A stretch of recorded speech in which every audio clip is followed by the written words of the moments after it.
EU leaders have agreed for officials in Brussels to make joint gas purchases for the bloc as it struggles with high prices amid Russia's war on Ukraine, French President Emmanuel Macron said Friday.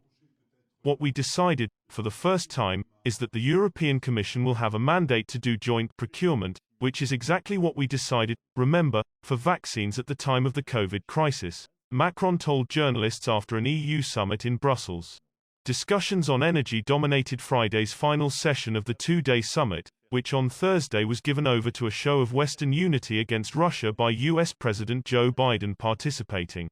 On Friday, Biden and European Commission Chief Ursula von der Leyen announced plans for Washington and Brussels to work together to source US and other alternative natural gas sources for Europe as it weans itself off Russian gas.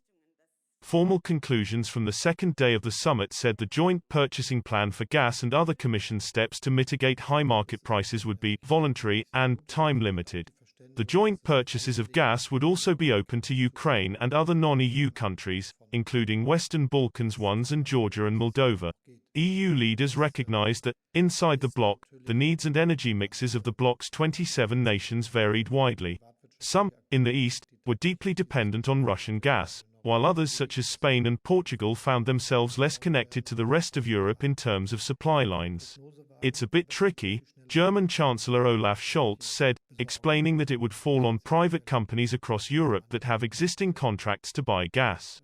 Summit discussions on the issue were very technical and dragged out because, as Dutch Prime Minister Mark Rutte put it, it involves literally thousands of contracts, hundreds of parties and also has a very big difference between regions, between member states.